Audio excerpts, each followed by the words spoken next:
Barakatah Yahweh, Barakatah Yahweh Shai, Barakatah Yahweh, Barakatah Yahweh Shai, Barakatah Yahweh, Barakatah Yahweh Shai. Call all Yahweh, Bahashem Yahweh Shai, Bahashem Kakodash. Double honors to the apostles and elders of Great Millstone, Yahweh, Bahashem Yahweh Shai, Barakatam. To the house of David, which consists of the hopefully elect, and just a real quick, man, while the spirit was hot,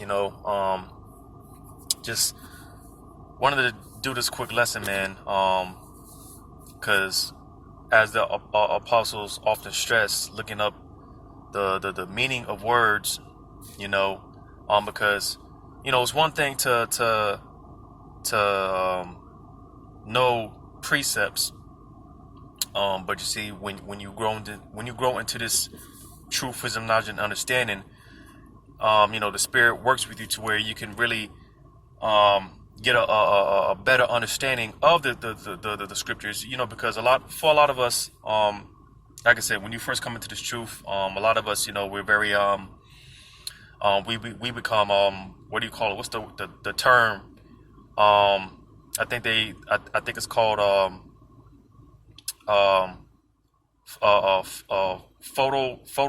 I forgot the term they use for it, but basically, when you're able to remember things like that, because like I said, when you first come into this truth, you remember a lot of precepts, you get a lot of precepts down, but like I said, it's one thing to know the precepts, but it's another thing to actually really understand the precepts and really dissect and break it down. And like I said, getting into the meaning of words and whatnot, because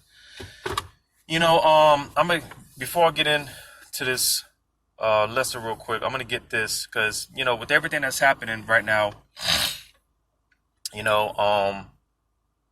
with everything that's going on right now, man, a lot of our people are still very lost in the sauce, so to say. Our people just have no idea. They have no clue, absolutely no clue of what's going on, due to the these enchantments.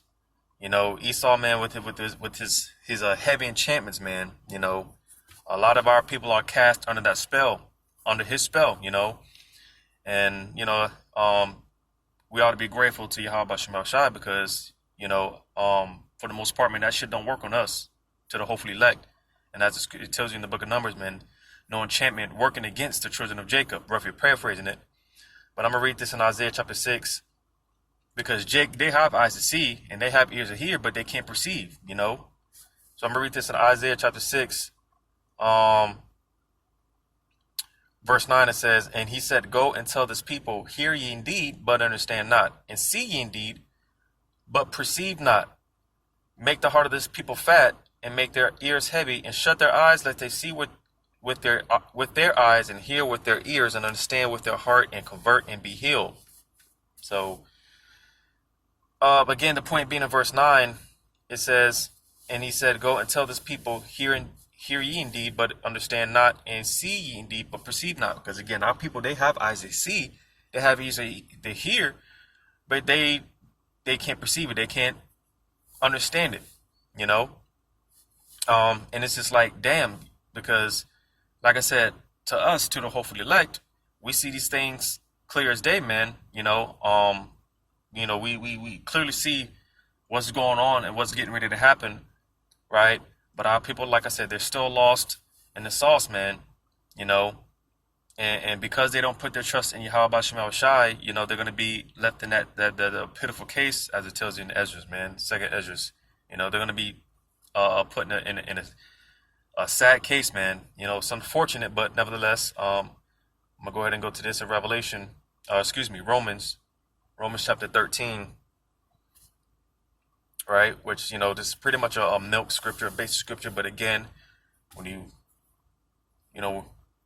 it's one thing to know all these precepts, but it's another thing to where you actually understand these precepts. You dissect the precepts. You're able to really break it down and whatnot, and really get a better understanding on it.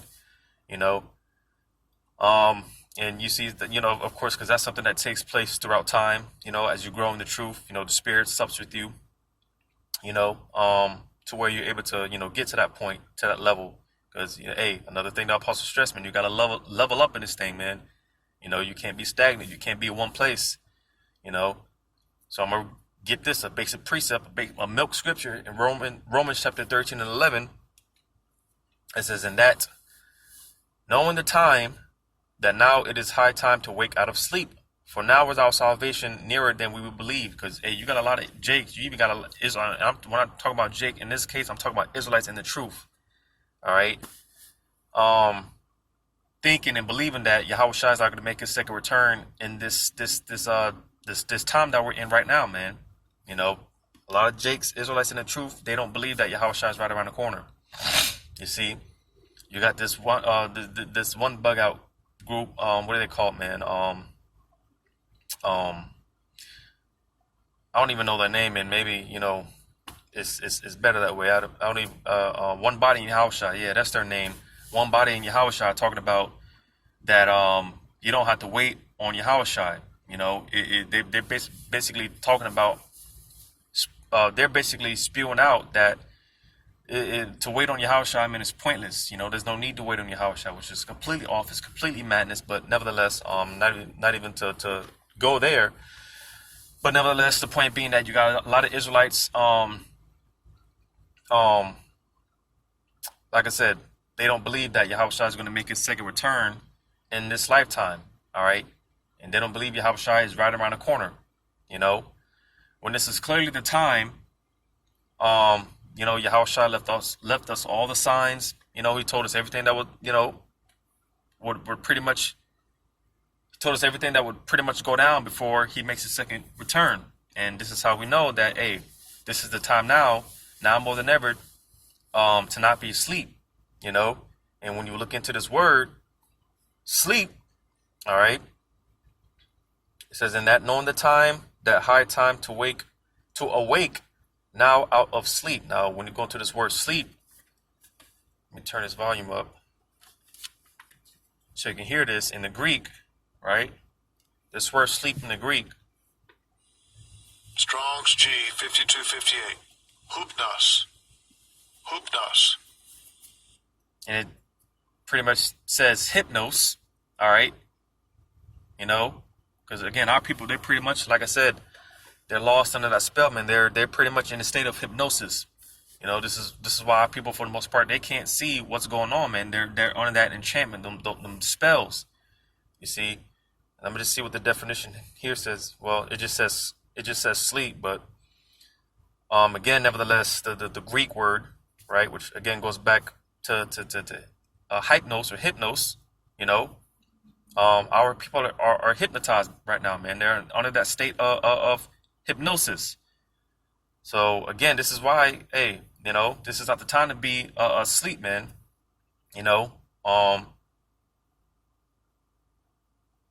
was another precept that I had it just slipped my mind, but nevertheless, so yeah, our people are under the state of hypnosis. They don't see what's going on. Like I said earlier, they have eyes to see, they have ears to hear, but they can't perceive it because they're under that state of hypnosis. All right. And you see, like I said, Jacob's going to be in the state of just the pitiful case, when all hell breaks loose. All right. Because I mentioned this in the previous video, man, how Jake, man, they're going to the oppressors, the ones that are causing all this oppression. That's who they're going to for help, and, that's who they're putting their trust in, the staff of Egypt, the shadow of Pharaoh, And real quick, because the scriptures tell you, if I could find this, because, one thing with our people,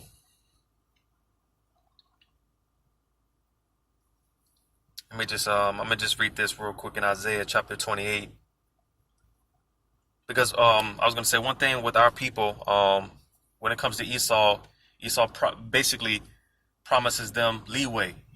Esau promises them a safe passage from all the destruction, that's getting ready to come. When Esau, he can't even save himself, But nevertheless, because again, our people, they put their trust in Esau. That's their God. All right, they wholeheartedly trust in Cesare Borgia, Serapis Christos. Right. And with that being said, Isaiah 28 and 15, it says, because ye have said, we have made a covenant with death, and with hell are we at agreement. When the overflowing scourge shall pass through, it shall not come unto us. For we have made lies our refuge, and under falsehood have we hid ourselves. So you see, again, all right, our people, because Esau promises them safe passage, all right, that's why, again, I'm going to read this part. It says, when the overflowing scourge shall pass through, it shall not come unto us. Because, again, they made a covenant. Majority of our people, they sold out to Esau, and because he's promised them a safe passage, from the flood, and our people think that they're going to be protected. They're going to be safe, when that's far from the case. Because, like I said, Esau, he can't save himself from, he can't save himself. Even the righteous can't save himself, So how much more these people, and how much more you 2/3 that have made a covenant with these people, when the scriptures clearly tell you not to trust thine enemy, man. All right, because, hey, this serpent, hey, he's going to come around and bite you in the ass, man. And matter of fact, when you go into this word covenant, I believe it's this word covenant.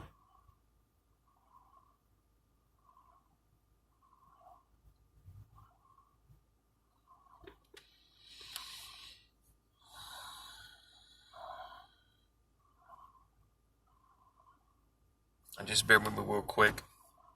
Because, again, looking up the meaning of words, man.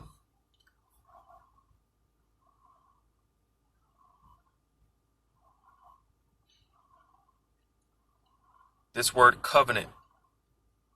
Actually, matter of fact,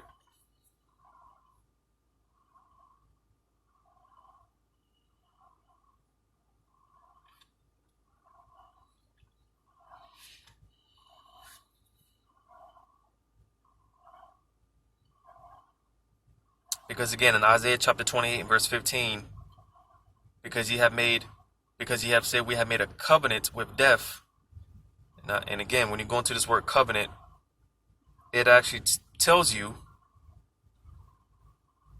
and you see, this is why the Bible, man, it's a complex book for the most part. You're not going to be able to just read this book from Genesis to Revelation and have the complete understanding of it. You see, because if one thing, man, if Yahweh Shem Shai wrote these things out verbatim,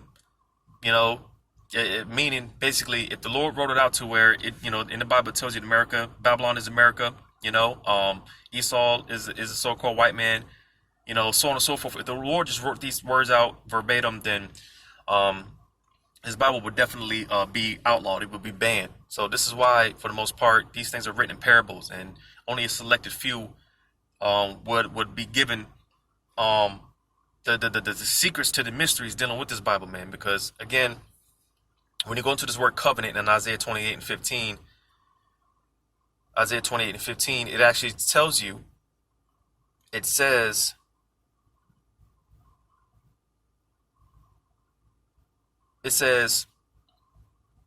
from the root word etymology, from H1 262, it says, in the sense of cutting.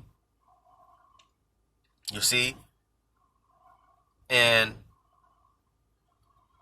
in the sense of cutting, what does that remind you of? Because ultimately our people are going to show their complete alliance. Because when you go to this word covenant, it goes into alliance, an agreement, all right, a pledge, all right, this word covenant. And again, when you look to where it says a root word etymology, it says in the sense of cutting, all right. And what's going to be the ultimate way of showing your alliance to Esau is going to be by way of Revelation 13, 16, and 17. That incision, the cutting in the flesh. All right. That's going to be the ultimate form of showing your allegiance to Esau. You see?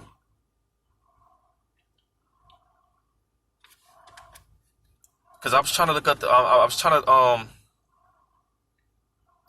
with the Hebrew, but I don't want to butcher it too much.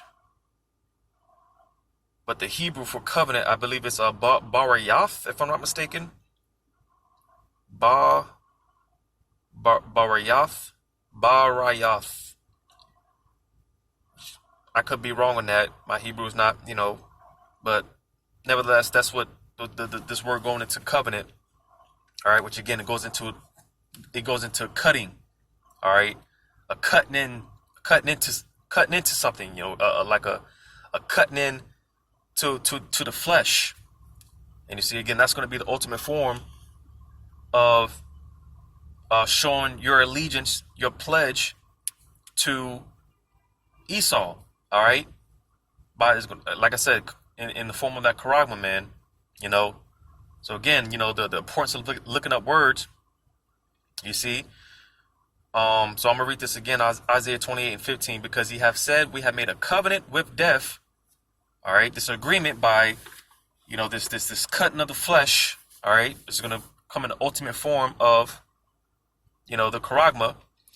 It says, and with hell are we at agreement. When the overflowing scourge shall pass through, it shall not come unto us, for we have made lies our refuge, and under falsehood have we hid ourselves. So you see, going back to this state of hypnosis, because our people really believe that because they make this agreement, this pact with Esau, that they're going to be saved, they're going to be protected. All right, they have made lies their refuge. Falsehood have we hid ourselves. So you see that hypnosis, man. Our people are asleep. They really think they're going to be safe. Because here it is, hey, man, the beast is being set up, man. Here it is. They're talking about this whole metaverse, right? Which I still plan on doing a video, just touch on that because, due to the power of with the power of deception, and one of those means of deception by way of his miracles, all right? And, because this is considered a miracle, man, living in this alternate universe, to pretty much where you can do whatever you want, and this is a part of how Esau shows his godlike complex, man. Creating his own universe to pretty much where you can be totally disconnected from reality, all right, and live in this alternate universe to pretty much where you can, pretty much have godlike power, so to say. And Esau being, and again, in order to be a part of this, you're gonna have to have that covenant, man, that cutting in the flesh, man, that agreement and whatnot, So man, hey. But you see, man, because hey, when that flood does come, you see, like I always say, man, the difference between when all hell breaks loose, the difference between 2/3 and us, all right, the hopefully elect, all right, our refuge, our trust is going to be in Yahweh B'Shem Shai. I'm gonna get that in what is that? Psalm 62, one of my favorite chapters to go over, man. Psalm 62.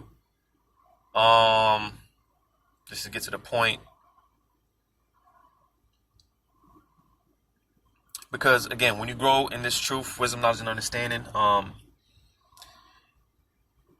it gets to a point where you become just completely reliant upon Yahweh B'Shem Shai, to the point where things that you don't even ask for, the Lord, He'll start, just doing things on your behalf, man. Just working miracles on a low level on your behalf, without you even asking for it. But it's just the fact that, your trust and faith in Yahweh B'Shem Shai, because this is why. If I can find it, I know it's in this chapter.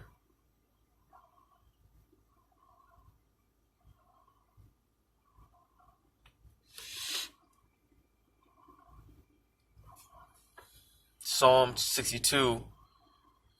And verse 5, it says, my soul, wait thou only upon God, for my expectation is from Him. All right. And you see, like I said, because, when it's all said and done and all hell starts breaking loose, everyone else is going to start going to the enemy. They're going to go they're going to walk willingly right over into the FEMA camps and get tortured to death. Right. But again, versus us on the hopefully elect, man, our trust, our expectation is going to be in Yahweh B'Shem Shai. And that, expectation goes into it's synonymous with hope. All right. And actually, where's that? I was just going over this, Jeremiah 29. I think that's verse 11.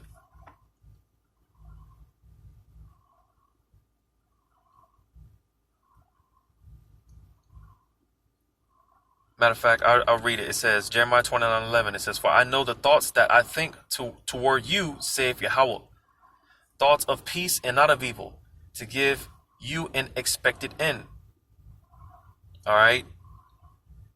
Um, just hold on real quick.